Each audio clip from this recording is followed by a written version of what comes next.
Howdy, and welcome to another edition of Time Out Overtime on the Time Out Overtime YouTube channel, live and direct from the Frank Bank Chevrolet Studio Lakes. I'm your host, Rick Arsenal. First things first, if you haven't done so yet, please, folks, get down on the corner and smash that like and subscribe button. Thank you very much.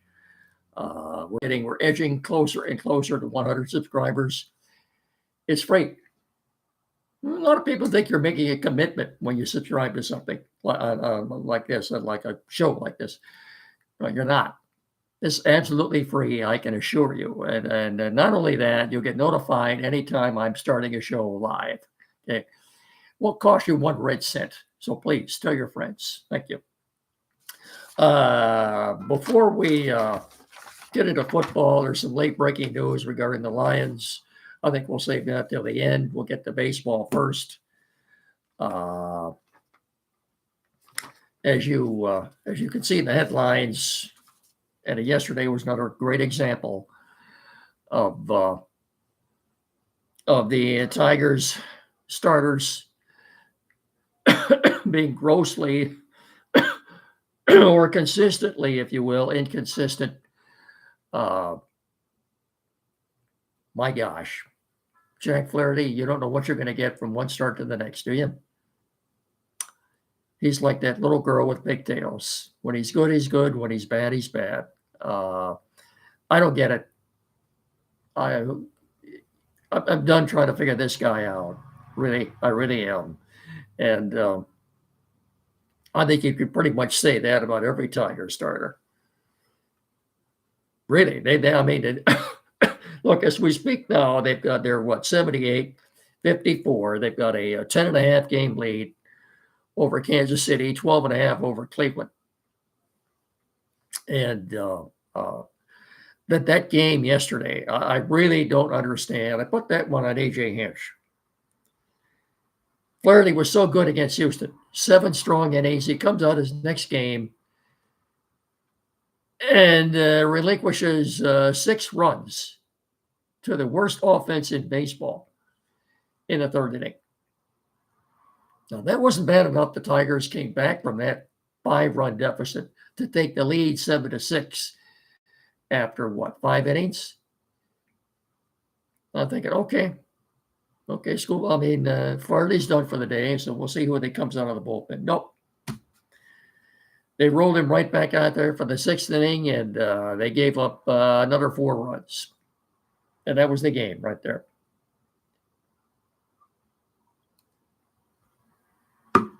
Anyway, they still won the series. I don't know if you were to ask me right now, folks, who the number 2 starter is right now behind Tarik Skubal. Well, I'd have to say Charlie Morton. Really, it's not Mize. It's not Paddock, and it certainly isn't Flaherty. Yeah, probably Charlie Morton. And of course, they begin a series, pardon me, in tonight. Did I say Oakland? In Sacramento against the Sacramento / Las Vegas Athletics, if you will. 10:05 tonight, tomorrow night, and Wednesday night. Have an off day Thursday. Then on the way back to Detroit, they play 3 more in Kansas City. The pitching matchups for tonight, you've got Skubal going for us. Last time out, when he pitched against the Athletics, I think he gave up a couple of home runs. Anyway, he's going tonight. He's 11-3 with an ERA of 2.32. He goes up against a right-hander by the name of J.T. Ginn, Ginn. He's 2-5 with an ERA of 4.95. Uncle Charlie goes tomorrow night. He's 9-10 with an ERA of slightly over 5. We don't know who's pitching for the Athletics yet tomorrow night. The finale on Wednesday night will be Casey Mize, 12-4, 3.68 against. Apparently, this fella just came up. He's a right-hander. Louis Morales, he's only 1-0 with an ERA of 1.72. So it looks like he might be only making his 2nd start of the season. Apparently, this was some kid they brought up out of the minors. Like as I said, they move on to Kansas City. Paddock is pitching Friday night. Flaherty again on Saturday. and then Schumann on Sunday. Those are your pitchers, starting pitchers for this road trip. I don't know. I'm done trying to figure Jack Flaherty out. Already am. It's frustrating. And as I said Saturday morning on a show with Andy Ajed, that the one concerning thing I had about this team was the inconsistency in the starting rotation. No, I just I wish I had a viable or plausible explanation for you folks as to why, but I can't. What is it? What is the guy that does he need psychiatric help? Does he need to spend a couple of hours on a couch with a psych to try to find out what makes him tick? I don't know. I honestly don't know. What? Frustrating. It really is. Well, anyway, that's where we're at. The only race real. Well, you've got for the third wild card. I think the Yankees, I don't think they have to, as bad as they've been playing, I don't think they have to worry too much about Kansas City or Cleveland overtaking them for that third wild card spot. I think the Yankees will get in. I think they'll get into the playoffs. I think they'll back their way in. It's in the National League where you have the battle going on for that third wild card between the Mets and the Reds. The Mets are only a game and a half up on the Reds. And the Tigers will see the Mets at Comerica Park starting on Labor Day for a 3-day series, 3-game series. Obviously, that's free. Every game is important now for the Mets. Every game. No. Before we get our sponsors out of the way here, too, well, that's football. Let's get this out of the way first, and then we'll do football. Can we all say this? There you go. Try to get a good angle on this. There we go. That's good. Okay. On Saturday, September 20th, that's a little less than 3 weeks away. I'm sorry, would have been 4 weeks from this past Saturday. Or was it 3? No, it is a little less than 3. Anyway, Saturday, September 20th, White Oaks Golf Course, the Frank Beck Chevrolet 10th Annual First Responders Tribute Golf Scramble. Like I said, at White Oaks Golf Course, all the proceeds go to the Hillsdale Fire Department Station number 3. Registration begins at 8. Shotgun start at 9, $240 per team.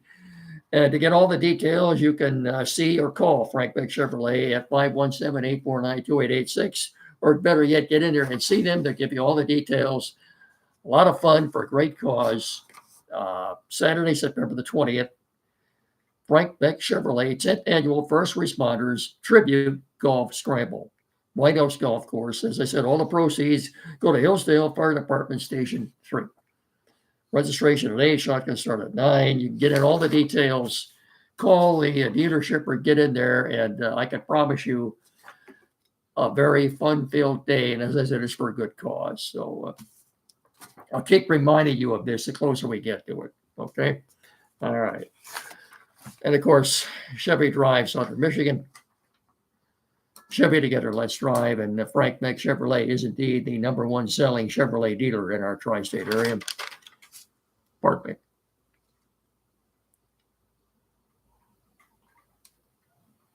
me. We're also brought to you in part by Barrett Insurance in downtown Jonesville on the corner of M99 and US 12 by 17849-1000. That's Barrett INS, Barrett Insurance, protecting your dreams. On the corner of M99 and US 12 in downtown Jonesville, 849-1000. Barrett Insurance, protecting your dreams. That's BarrettINS.com. Football, college football. It's official. Bryce Underwood will start for the Michigan Wolverines on NBC Saturday night at 7:30 against the New Mexico Lobos. Kind of anxious to see him play, see how he looks. And of course, the Wolverines are huge favorites. Like about 36.5 point favorites. The over-under for that game is 50.5.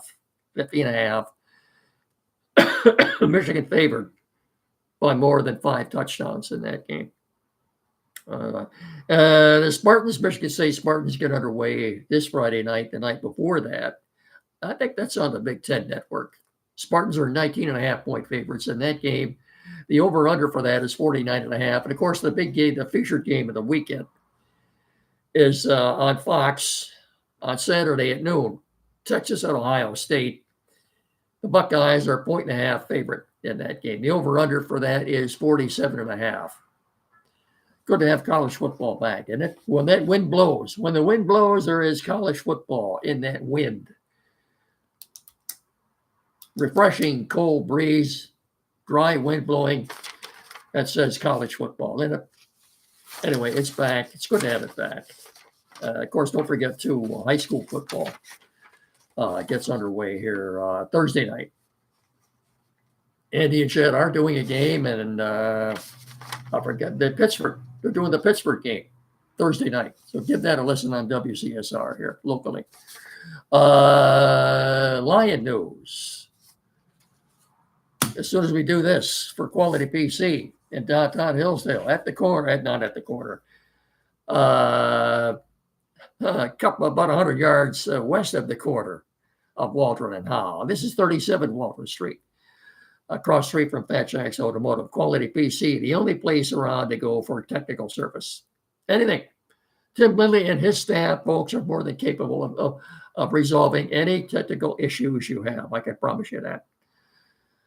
517-610-5372, 37 Waldron Street, downtown. Anything at all. Computers, new or used, flat screen TV, mounting, programming. Maybe you're changing internet providers. You need that installed.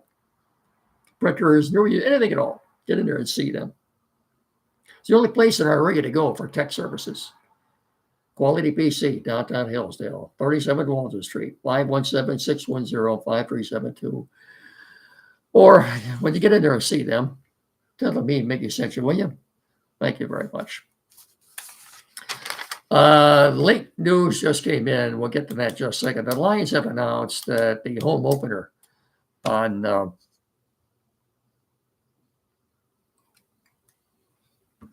1:00 game, September the 14th, against the Bears, they will be retiring Robert Porche's number 91 at halftime. He will go into their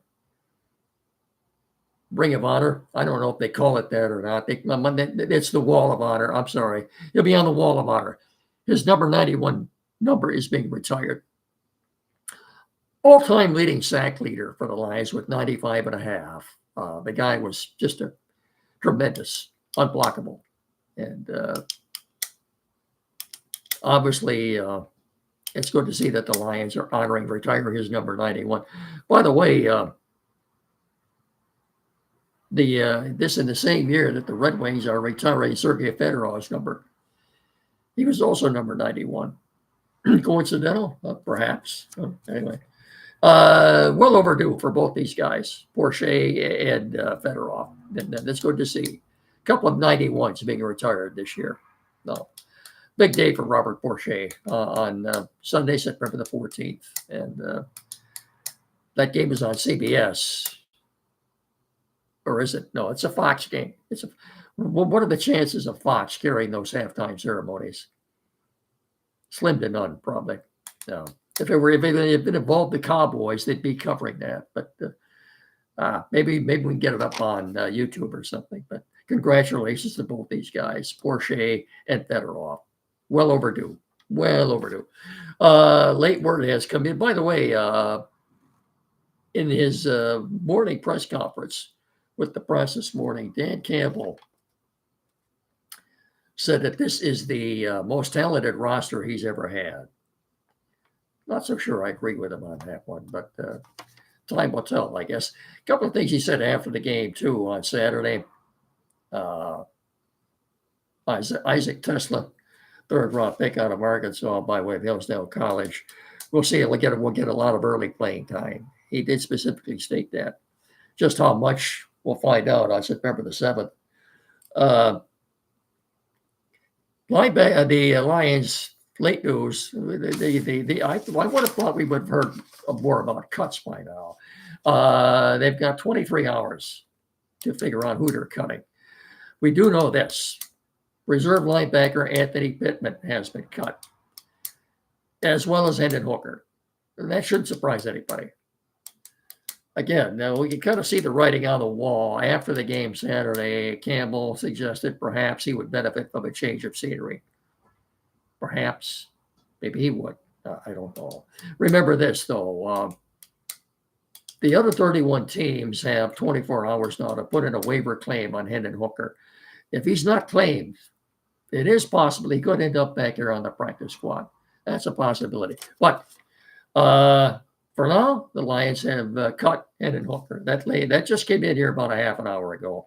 I don't see anything else. I haven't heard anything else. I think you'll see a lot more later tonight. I mean, late, maybe during the Tiger game. It starts at 10 o'clock. No, you could go to bed tonight and then you get up in the morning and hear that they made several cuts. I don't know if this is done intentionally or not, that you don't get released until later in the evening. Right now, all we have is Anthony Pittman and Hendon Hooker. So everybody has to be down to 53 by 4 o'clock tomorrow, 4 o'clock Eastern time, 1 o'clock Pacific. And of course, then the Lions might be waiting to see what the other 31 teams do as far as waiving players. They might see a player on another roster who they think would fit in better here than what they already have. What I'm saying is they might be waiting to see what the other teams do before they make a move. That's quite possible. They could look at this so-and-so. The Chargers just cut this guy, or the Rams just cut this guy. He might be a better fit in here than the guy we already have. Well, let's put in a claim on this guy and cut the guy we have here. That is just the way it works. That's just the way it works. All right, that's going to do it for now. I would remind you that I'll be on the next two nights, tomorrow night, Tuesday night, and also Wednesday night. And that'll be it for the rest of the week until next Monday on Labor Day. That's this week only. You got me tonight, you got me tomorrow night, you got me Wednesday night. You got me 3 consecutive nights, and that's it. So I'll talk to you all again tomorrow night. Don't forget Andy and Jed on Saturday from 9 to 10 here locally at WCSR 92.1 FM. So until tomorrow night, Tuesday night, I will bid you all a very pleasant good evening, and I'll have more. Obviously, we'll have more to talk about the Lions and the Tigers tomorrow night, see who the Lions cut or what personnel moves they've made or haven't made. But a little bit surprised, too, that we haven't heard anything yet on Zadarius Smith. Who knows? That could pop up, too, in the next couple of days. Anyway, until tomorrow night, I simply bid you all a very pleasant good evening. Remember, please treat each other with respect. Thank you so much for watching and listening. So until tomorrow night, adios, everybody. Good night.